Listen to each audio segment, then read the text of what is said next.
Hello, everybody, and welcome to our podcast, Unpacking Organizations. Hello, Rupert. How are you Hi, today? Shradha. I'm, as always, living the dream How is the every day. summer coming Every day is a along? learning day. The summer That's is amazing. non-stop heat. Everything's, yeah, it's a drought in London, which is Oh, not great I for didn't know farmers that. and all gardens, but great for everyone else.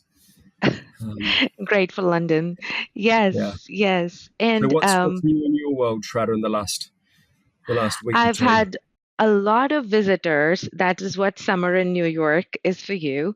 So I've had lots of visitors. And the beautiful thing about it is that actually I met two of my undergrad best friends in the last 1 month.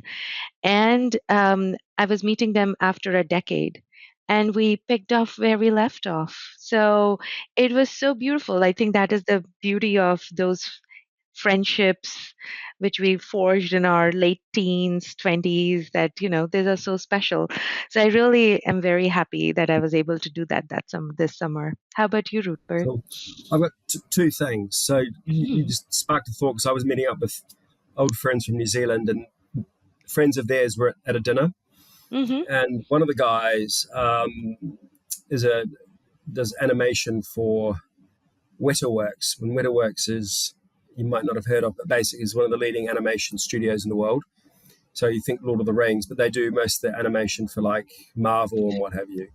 Oh, wow. And he told me an interesting story about a guy from the Congo who was obsessed by Marvel and reading the comics. And he was so obsessed, he from the Congo thought, I want a job at Marvel, and called the headquarters reception desk and got through and said, "Hi, I won't say his name, but I'm so and so, and I want a job. What do I need to do?"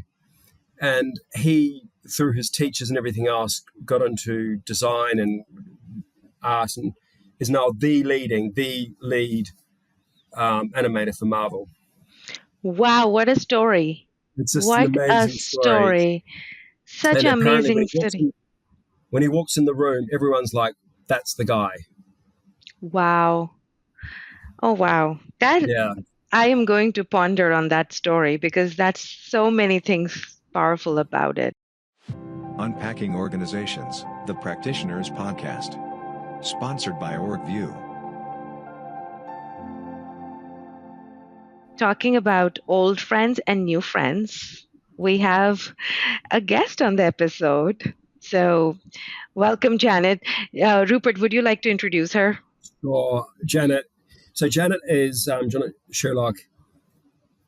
When I introduce her, she recently came from Ralph Lauren as the chief digital and technology officer. So there's a question. So why is the not so recently departed chief and technology officer on an org design workforce planning podcast? You might say, what is going on there? So there's all will be revealed. But Janet has become the founder and CEO of OrgWorks. So she's now in this space.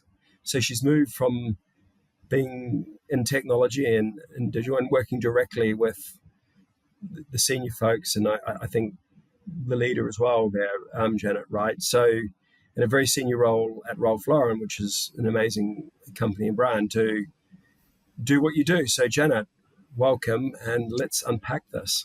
Yes, thank you so much for having me. Yeah, it is quite a departure from my long and wonderful and rewarding career in business and technology roles in various industries. I fashion, apparel, retail, consumer goods, petroleum. I spent 14 years in the petroleum industry as well.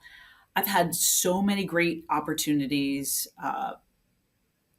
global transformations, standing up e-commerce businesses from the ground up, standing up AI practices from the ground up, and you know, having worked for very smaller companies and extra large companies, it's really given me an opportunity to see different approaches to management and performance.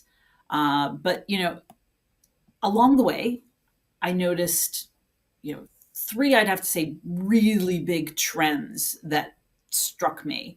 And it's not so much the trends. I understand the basis behind the trends, but it's how poorly some companies actually managed the trends. So the first would have been a constant restructuring over and over, and sometimes with little or no benefit. Even whenever you have cost cutting rationale behind it, it usually doesn't even stick because you end up having to build those organizations back in again.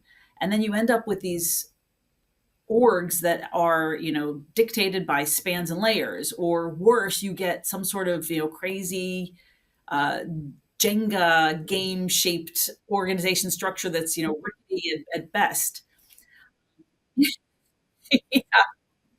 And then, another trend, and I think, again, I've had a long career, and I think this is largely driven from globalization, has been this push and pull of shared services, centralization and decentralization.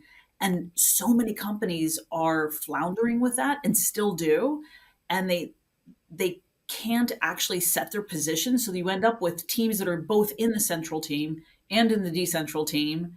And there's conflict, and you're spending all sorts of extra resources and time. So that's another big trend I saw. But the big one for me was this proliferation of executive leadership roles. Chief this, chief that, chief everything, and this literally causes companies' leadership teams to be like a passive aggressive Game of Thrones. It is, and it's real. It's out there. I mean, I've seen it myself, and so these trends lead to this nagging question for me, which is, what is the impact on organizations as a result of these? So I originally planned on getting a PhD when I retired from working in the corporate world. But as we had COVID, I took advantage of the lack of commuting time because I was commuting from New Jersey to the city. So, 3+ hours a day. So I used that time to pursue a doctorate in organizational change and leadership. And that's when I really started to study those trends. And I expressly, quantitatively, qualitatively researched the impact of that proliferation and overlapping roles in organizations. So that's how I kind of got, into this. But what I found in my research was just striking.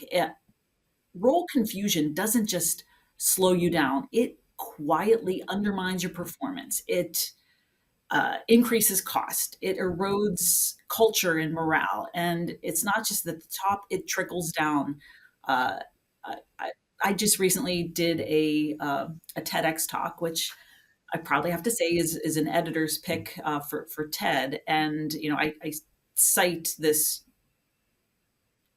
employees are spending 20% of their time navigating unclear roles and responsibilities. And so, it just really clicked that org design isn't a nice to have. It is a performance lever. And if you don't get the structure and the roles right, it doesn't matter how strong your strategy is or even how good your talent is, your execution's going to suffer. So I started OrgWorks, and here I Wow. am. Well done. Well done. And what a great story, and what a kindred spirit. Yes. Yes. And as you think about, Janet, I always talk about like people who have felt the pain of org design in their careers, and you are really solving for it, and you're helping clients solve for this pain, not just you are solving for yourself. How do you actually help the clients understand what is org design?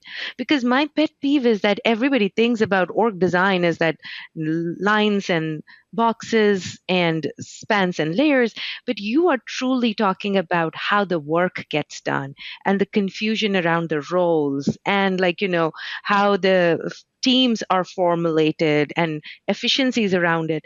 But people don't even think about org design like that. So how do you bring your clients in that journey?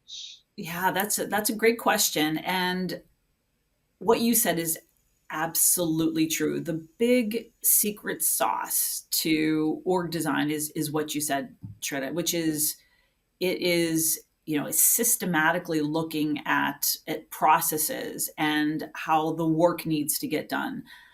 And to be fully transparent, in my org design practice, I focus a little bit more on the upper end of the funnel with the top layers of leadership. Because I feel like if you can get some principles right there and strategy right from an organization design perspective, there are other firms that can come in and really help with that detailed work that needs to happen to get you exactly where you need to be. But yeah, but you'd be surprised, like, and that's part of the problem is sometimes firms will come in to start doing that work and they're doing it at too low of a level. And then you get the big consulting firms who are going to be there for a year and a half and they try to start at the top and get their way to the bottom and something gets lost along the way. So my engagements are usually a little bit more around, how should you structure your organization to support AI? Or what should the ELT composition look like? Or high level, what should your technology department look like? Different than technology, my digital job at Ralph Lauren was actually the global e-commerce business. And I just recently had an engagement with someone. They were talking about, well, how should you structure to run digital? And great questions like, well, where do you draw the line between what marketing does and where should performance marketing sit?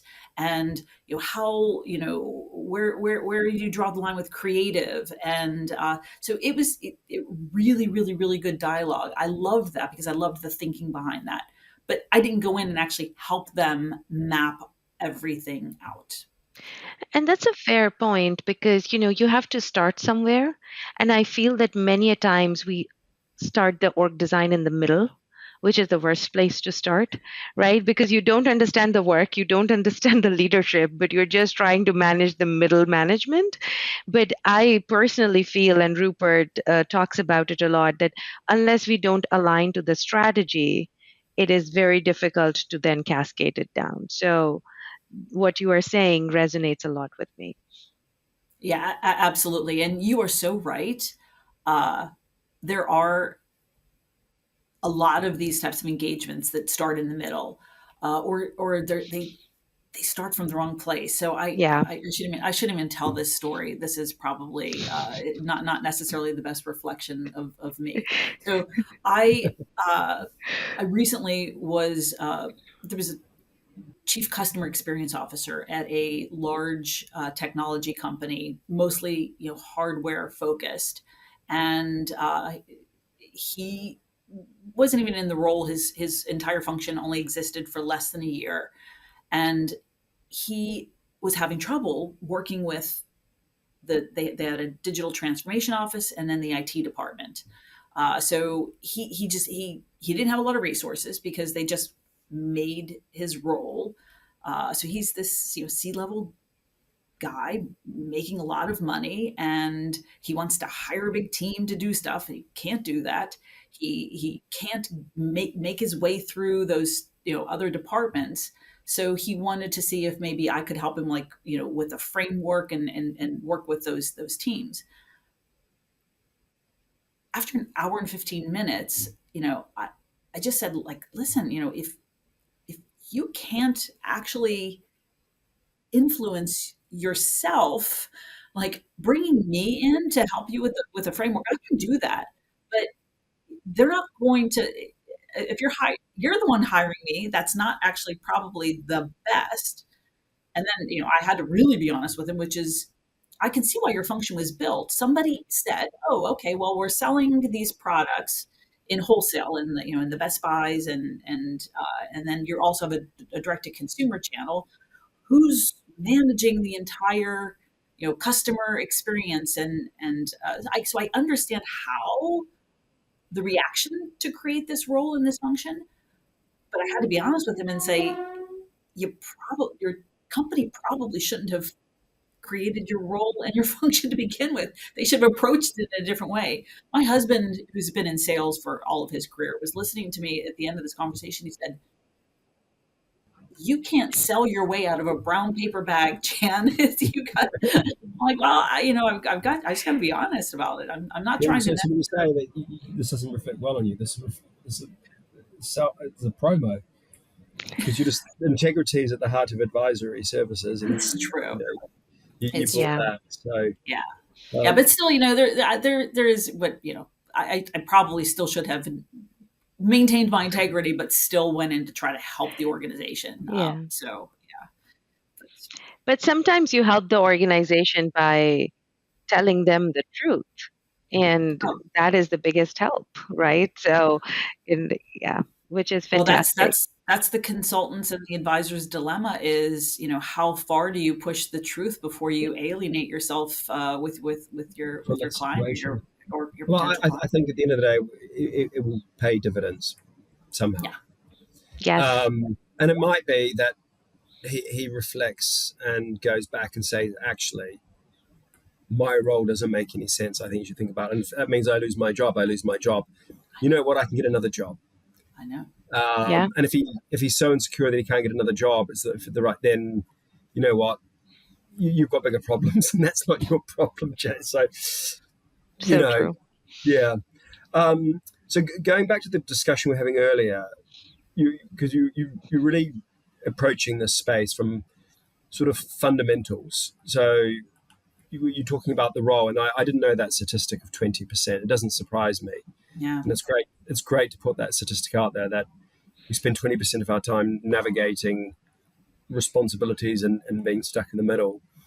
And it reminds me a little bit when we were talking before we came on air, Janet, about one of our management heroes, who was been around for, before I was born. He was writing his books, which I think, and we kind of geek out on the same book. I know. I know. Peter, Is this a podcast or is this book club? I don't know. this is book club for Peter I'm Drucker. totally feeling left out. There's no commission on this one. I mean, it's a big one, and I was just looking at some of the stuff that I'd underlined, and then the quote that I always bring from Drucker is understand the work and then the workforce, which is really what we're saying in the flow of the work. Right. And I think he published this in 1973 or something. Like, this is this is not new. Um, and here he says the essence of a manager is neither wealth nor rank, but responsibility. So true. It I is. think Wow. There are so many nuggets in this. I got I like think my pages marked, and yeah, it's unbelievable. And it is interesting. You talk about. I worry. Especially you two are younger than me. I worry that people are going to think that I'm old school, but I'm telling you, especially when it comes to org design, the masters had it right. And what's really interesting as well, it's org design is such a lost art and science. If you look at every business model, the McKinsey 7S, the STAR model, Burke Litwin, the Levitt Diamond, and they all go on and on. Structure in every one of those is a major element. And yet at the same time, most companies completely ignore that as a major performance driver. That's another reason why I'm in this space, and another reason I'm so glad that people like you, Rupert, you writing a book, and then and Shradha and Rupert, you having this podcast, because uh, this message needs to be out there. And as complex as the world and as business is becoming, the more it's needed. And the problem is that people are mistaking that fast moving world and business conditions that should be reflected in your organization. And it's the exact opposite. Yes, you need to have agility. Yes, you need to build capabilities, but it needs to be the terra firma by which the organization can hang on to be able to move forward. Yeah, the skeleton before you start building the muscles and the, Yeah, the more, it can't be the shifting yeah, sand underneath You yeah, can't everything. you Yeah, can't yeah, move fast. Like what they say, exactly. smooth as fast as smooth. yeah. You can't move fast without clarity about some basics. Rupert, And you did can you design. steal that line from the new Formula F1 I movie? probably did. I probably got it from I Brad love Pitt. that. I love And that. it might have been guilty as charged. Oh wait, But wait, it what's the might have been line? from some special forces movie or something. I definitely got it from a movie. It's I not. I'm love not that. very profound in like reading books and Yeah. I yeah, love that. I love yeah. that. Smooth Yes. as fast as smooth. There we go. Brad Pitt. Yeah. There we go. Is that a good movie? Should I go check it Oh, out? I love Okay, that. Oh my loved it. gosh. So good. I don't want to get myself into trouble, but it was fine. You probably want to see it in the cinema, but I don't want to alienate all the Americans out there. But it's way too American and over the top. And of course he's the hero, and of course he at the end when he wins, he gets in a car like the cowboy and goes off into the sunset and disappears. It's a little bit. It was built Yeah, like interestingly. American cheesy, like it's Yeah, it's Janet, just like you and I will love it. Brad Pitt is enough to love about if that you love movie. Brad Pitt and you want to look at Brad Pitt, there's enough close-ups of Brad Pitt to make you very happy. So there's, and the cinematography and what have you is great. Like you Yeah. feel like you're in the car and the stunts and everything. And the Formula One actually sponsored it, and it's basically a big promo for Formula One to try and break the American market. So you are ah. being sold to when you watch it. Oh, And hey ho. there's a lot of people in America that are obsessed with Formula One. So So one thing that I did like about the Formula One movie, what I particularly liked about it, apart from all the stunts and the driving, was how they paid homage to all the different roles that actually Yeah. make a Formula One team, and actually the technology as well. Because obviously it's a technology driven, and the people and the scientists behind the technology, and a lot of it was based on real locations. So McLaren's headquarters in the UK. So all of this is actually driven out of the UK, believe it or not. All of Formula Yeah. One, all the teams. It's a huge employer in the country, and from the pit stop and how they do have to do it in a few seconds and talk about roles and responsibilities. They all have to know their role and be on it. When the car comes in, buff, within seconds, gone. What normally takes a few hours if you go to your local garage. So that's just a nice thing. From an org design perspective, the Formula One movie makes sense. I agree. I think that is one sport which is as close to an organization, running of Yeah, an organization, and that makes me very fascinated with that sport. yeah, it's role clarity at its finest. yeah. We do digress significantly. Yes, But, we are completely digressing. And Shredder, you said something before.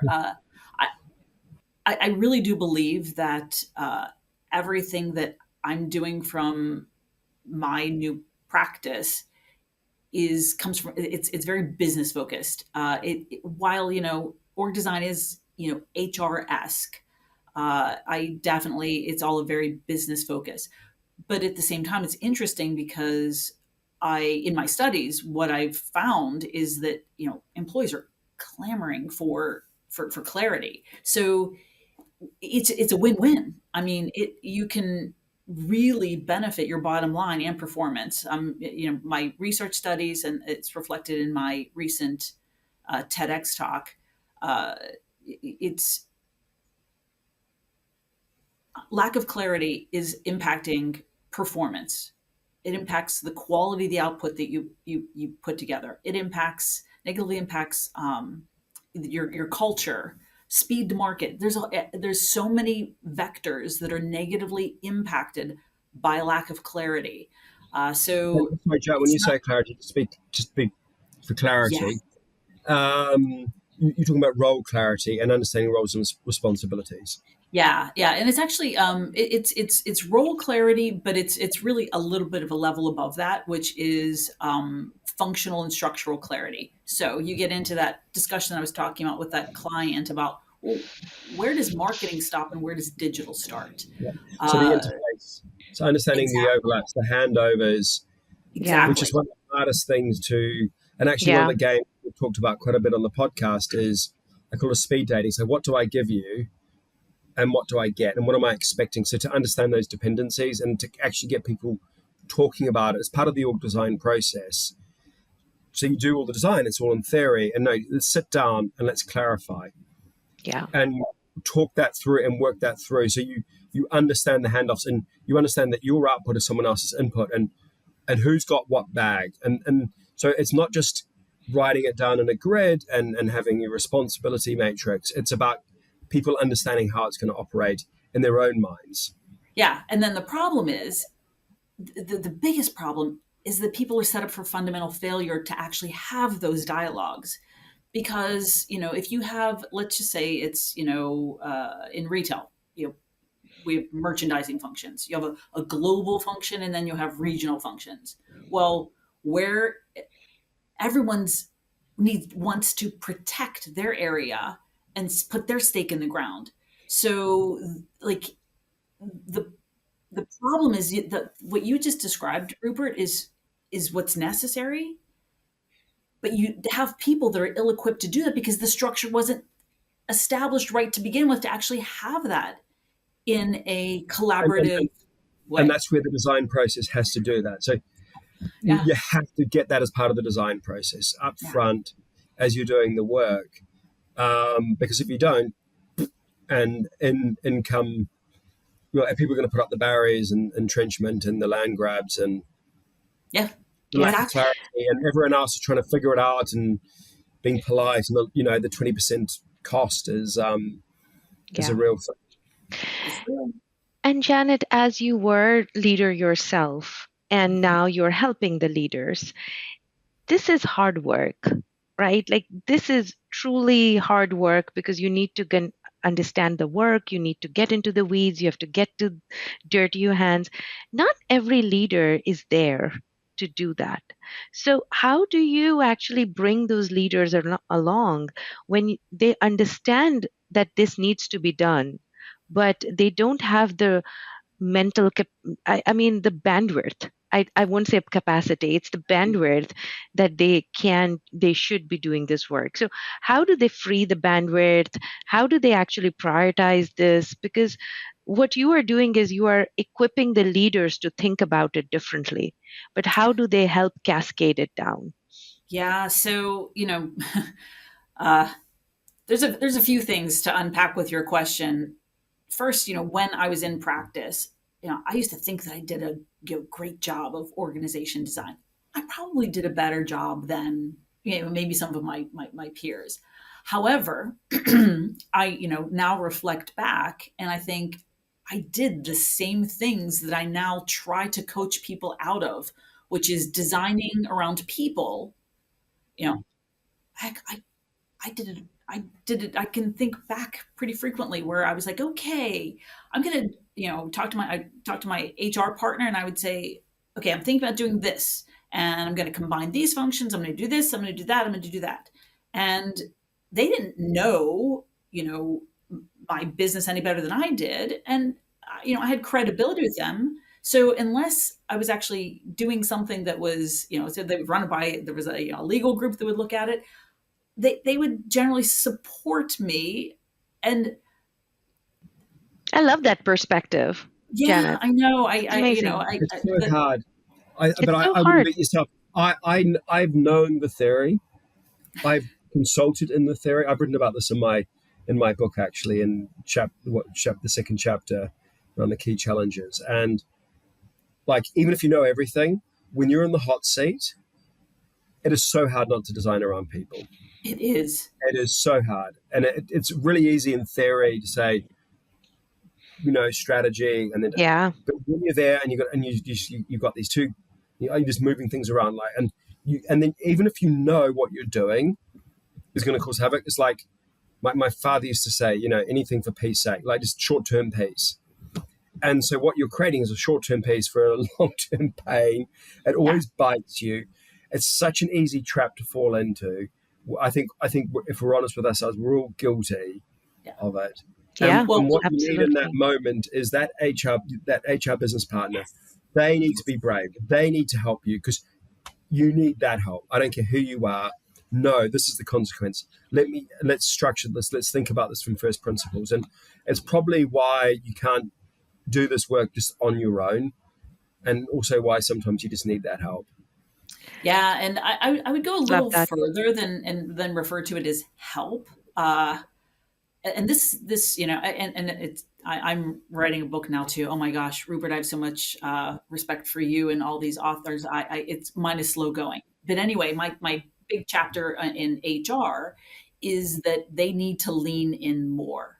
And you can't have the Janet Sherlocks and the whoever else uh, be proposing things. You need to have a better framework and a better way of challenging what that looks like, and it can't just be based on spans and layers or things like that. So they need to have a lot more functional knowledge. They have to have a lot more benchmarking, industry benchmarking, and really, hold leaders to the design and make sure that it it holds for the future.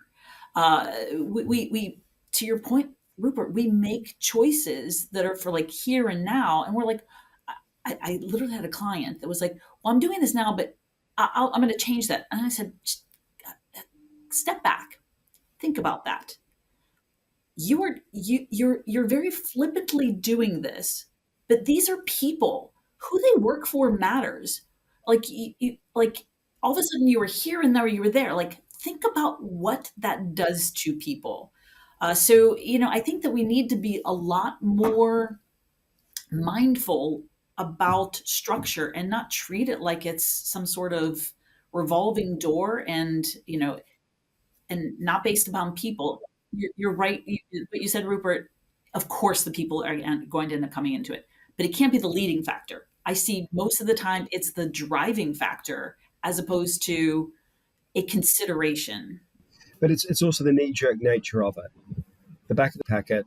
I'm just let's just do it. And the other things that makes you feel powerful. It makes the leader feel powerful. It's like I'm making a decision. I'm taking action. I'm doing Yeah. something. And the second, third order impacts of that is so profound, particularly down the line. And the other thing that resonated with what in that scenario, Janet, is you asked your client to do something that's unusual, which is to think. Um, Step back and think. And I think there's this a problem in our, dare I say it, digital age, where everything's instantaneous, all the information's there. Mm. You can find anything, and that's why I'm a big admirer of, like, say, Warren Buffett, because he spends a lot of his time thinking and stepping back. And we need to create space for that, I think, and particularly for the leaders. However you create it, and together to talk and to think it through. The first answer isn't always the best answer. Yeah. And you also get locked into the first answer very often. You get anchored on that.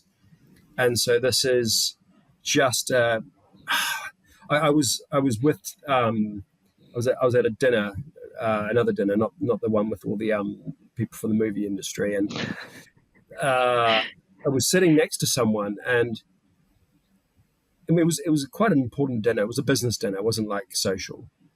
And he was constantly on his phone.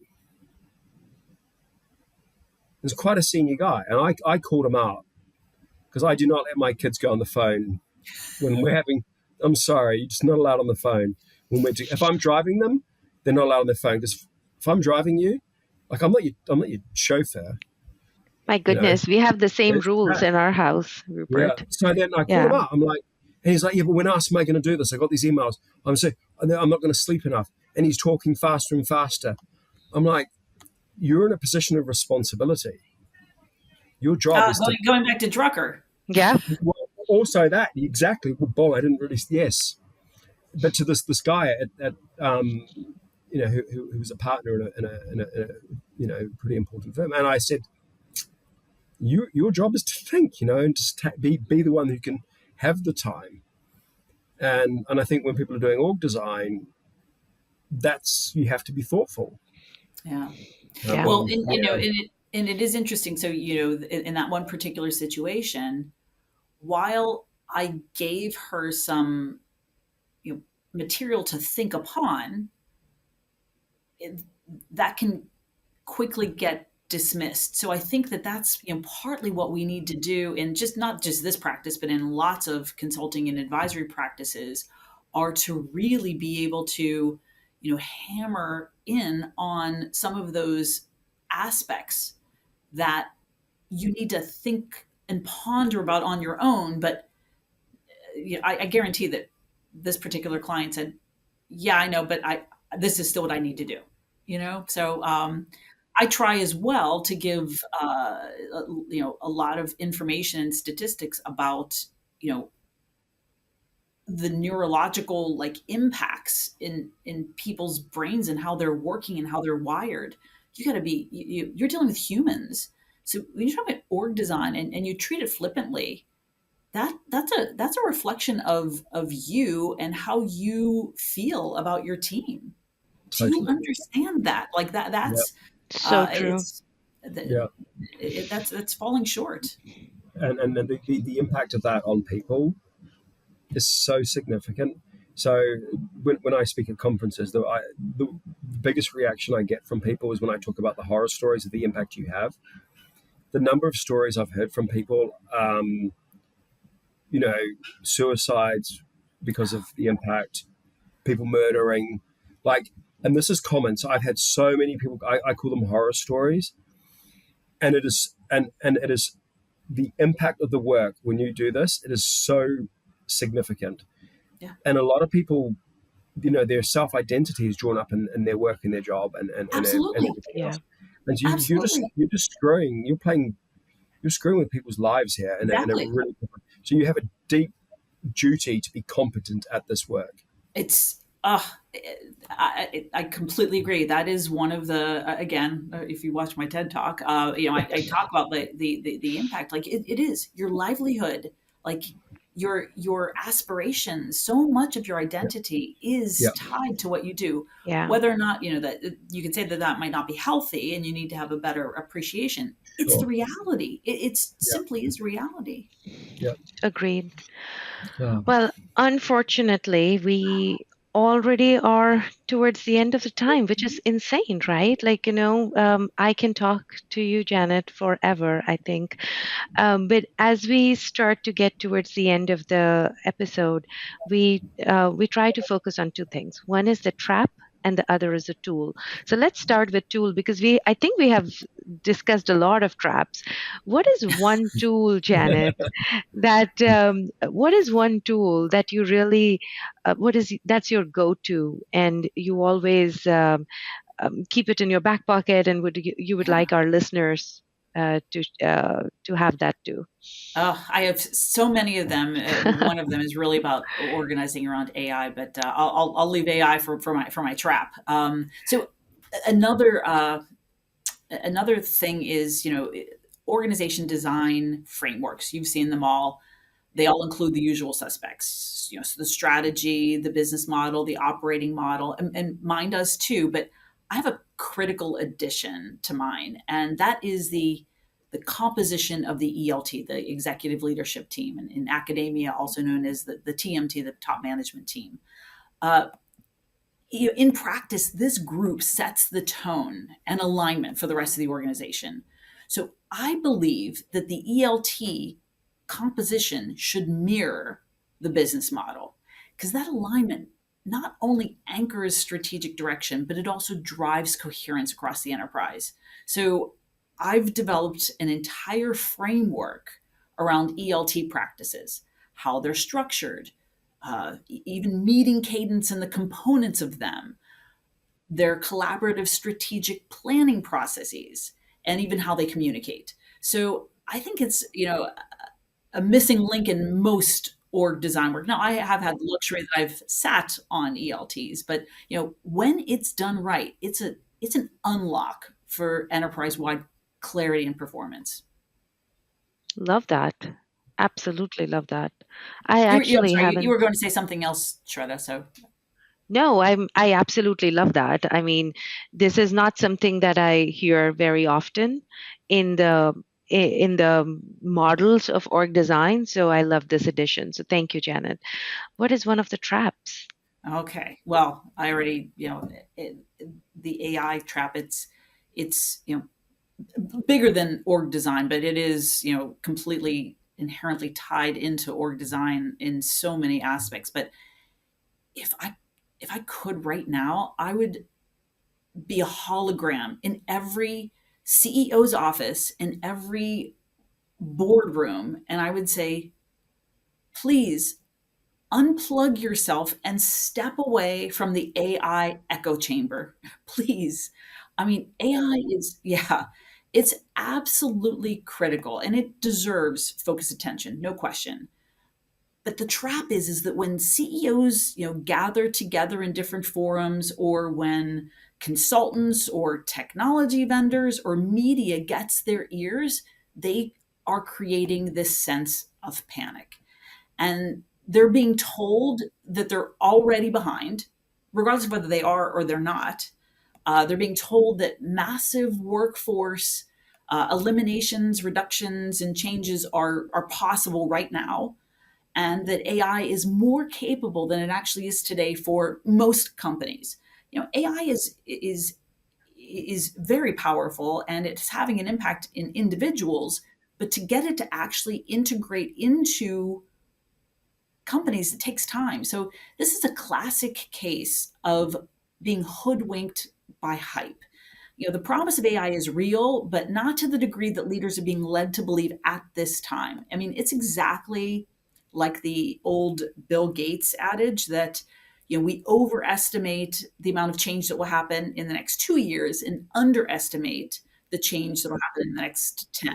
Love Yeah. that. Yeah, yeah. And the smart leaders, they're not panicking.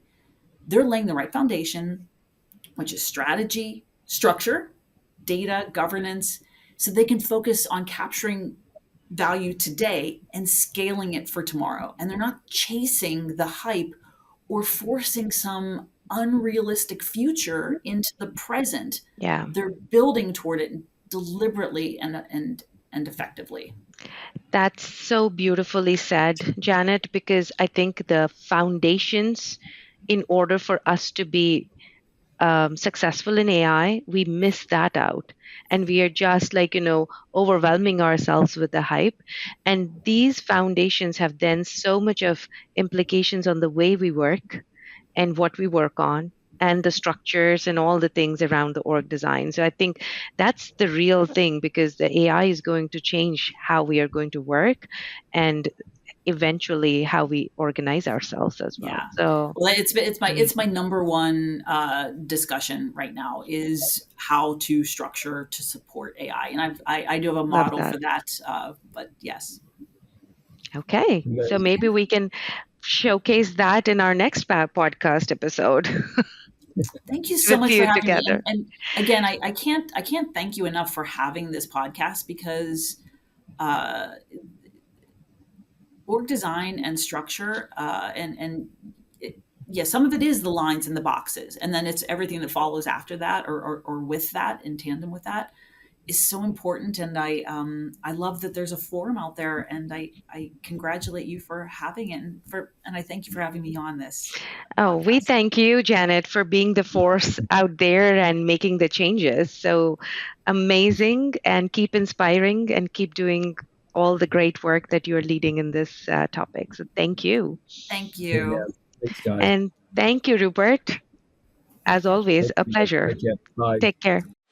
Unpacking Organizations, the Practitioners Podcast. Sponsored by Orgvue.